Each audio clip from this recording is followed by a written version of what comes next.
ఒకనాడు కాంగ్రెస్ విముక్త భారత్ అని చెప్పి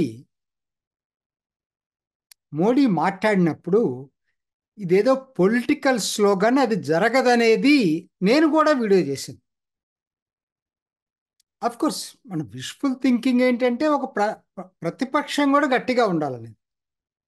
కానీ వాళ్ళ పరిస్థితులు చూస్తుంటే అసలు అదే నిజమయ్యేటట్టుగా అనిపిస్తుంది. అవేంటో ముందు దాని గురించి పూర్తి విశ్లేషణ చేసుకునే ముందు ప్రాంతాల వారీగా 2019లో ఎలా వచ్చినాయి, ఇప్పుడు ఎలా వస్తున్నాయో వాటిని గురించి ముందు స్థూలంగా తెలుసుకోవడానికి ప్రయత్నించేద్దాం. ఉత్తర భారతంలో చూసుకునేటట్టయితే మొత్తం 180 సీట్లుంటే పోయినసారి కాంగ్రెస్కి 10 సీట్లే వచ్చినాయి, కేవలం 10. ఉత్తరప్రదేశ్లో ఒకటి, మధ్యప్రదేశ్లో ఒకటి, అంటే ఉత్తరప్రదేశ్లో రాయ్బరేలీ, మధ్యప్రదేశ్లో కమల్నాథ్ సీట్ చింద్వానా, తర్వాత పంజాబ్లో మాత్రం 8 వచ్చినాయి. ఇవి 10. మిగతా ఎక్కడా రాలేదు ఒక్కటి కూడా. అంటే ఈసారి ఏమన్నా భిన్నంగా ఉంటుందా అని చూస్తుంటే నాకైతే ఎక్కడా కనపట్లేదు. అయినా లిబరల్గా అసలు ఉత్తరప్రదేశ్లో ఈసారి రాయ్బరేలీ గెలవకపోవచ్చు అనేదే నాకు అనిపిస్తూ ఉంది. అందుకని 0-1 వేసాం. పంజాబ్లో 3-4 కూడా ఎక్కువే వాళ్ళకి. హర్యానాలో ఏదన్నా యథావాత ఏదన్నా తేడా వస్తే ఒక 0-1 వస్తుంది, మిగతా ఎక్కడ రాదు వాళ్ళకి. సో మొత్తం కలిపి ఉత్తర భారతంలో 180కి ఈసారి 3 వచ్చే అవకాశం ఉంది. మ్యాక్సిమం వస్తే 6 వస్తాయి. ఇక తూర్పు భారతం చూసుకుందాం. తూర్పు భారతం చూసుకునేటట్టయితే కాంగ్రెస్ పరిస్థితి ఇంకా దారుణంగా. మొత్తం 129 ఉన్నాయి మొత్తం కూడా. ఈ 129లో పోయినసారి 8 వచ్చినాయి.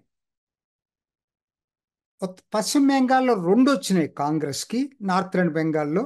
ఈసారి అందరూ చెప్తుంది ఏంటంటే ఏకగ్రీవంగా ఒకే ఒక్కటి గెలుస్తారు, 2 గెలవరు. బీహార్లో పోయినసారి 1 వచ్చింది, ఈసారి కూడా ఆ కిషన్ గంజ్ గెలుస్తారని చెప్పి అందరూ చెప్తున్నారు. మిగతావి వచ్చే అవకాశాలు లేవు ఓ అందరూ చెప్పేదాన్ని బట్టి. అసలు జార్ఖండ్, ఒడిస్సా అయితే ఇప్పుడు జనతాదళ్ బీజేపీ కలిసే కలబోతున్న బీజేపీ కలిస్తే అసలు కాంగ్రెస్కు పుట్టగతులు ఉండవు. నాకు తెలిసి ఎక్కడా ఉండే అవకాశం లేదు. అంత ఆ రెండు రావటం గొప్ప ఈసారి. సరే, మూడోది పశ్చిమ భారతం.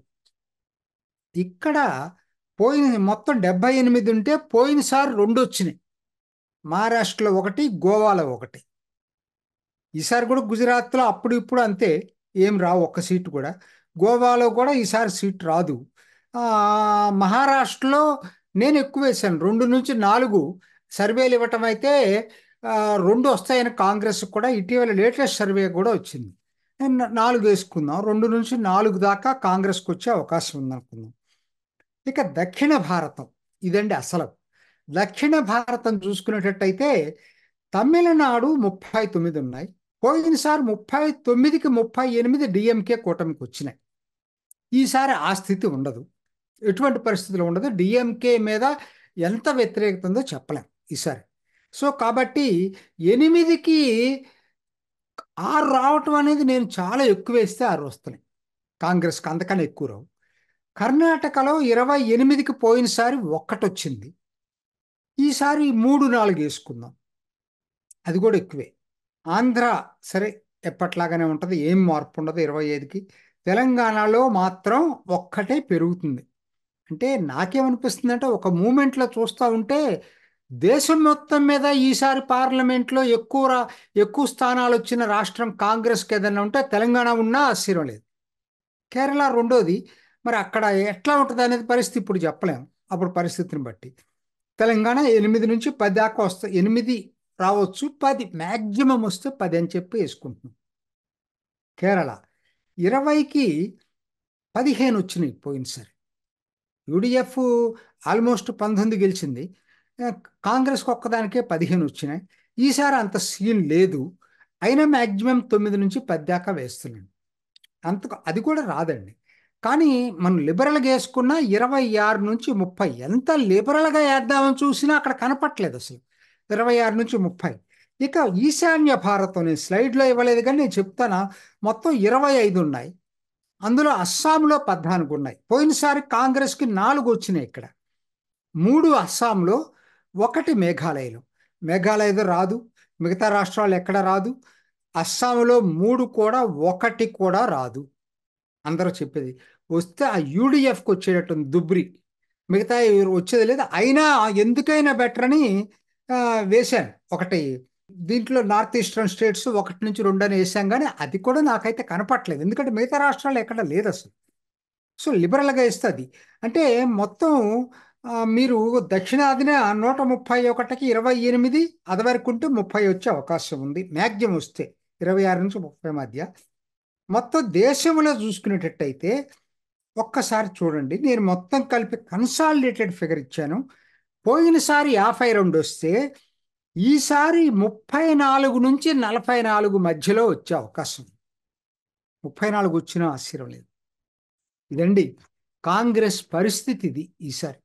ఇప్పుడు చెప్పండి, అసలు రికార్డు ఇంతవరకు కాంగ్రెస్ జీఓపీ గ్రాండ్ ఓల్డ్ పార్టీకి ఇంత తక్కువ ఎప్పుడు రావేమో. 34 అనేది ఏ రోజు అంచనా కూడా అందలేదు.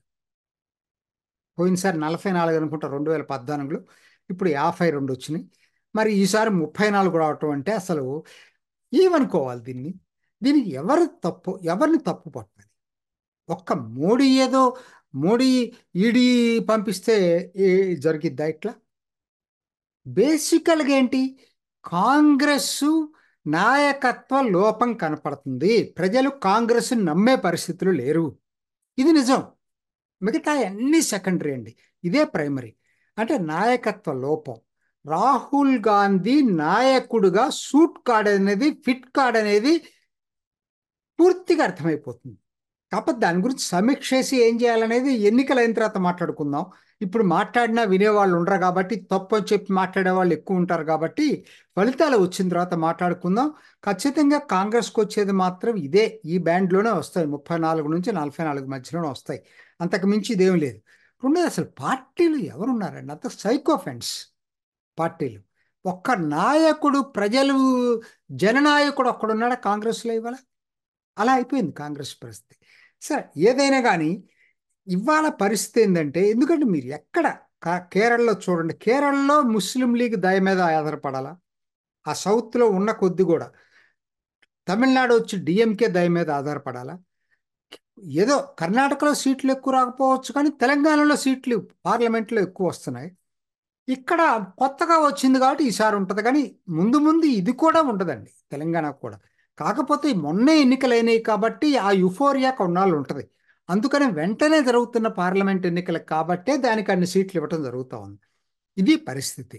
సో ఇంతటి అధ్వాన స్థితిలో ఎప్పుడూ లేనంత తక్కువ సీట్లకి పడిపోబోతున్నటువంటి కాంగ్రెస్ని చూస్తుంటే, కాంగ్రెస్ విముక్త భారత్ అనే దానికి పొలిటికల్ స్లోగన్ కాదు, రియల్ స్లోగన్ అనేది అర్థమైపోతుంది.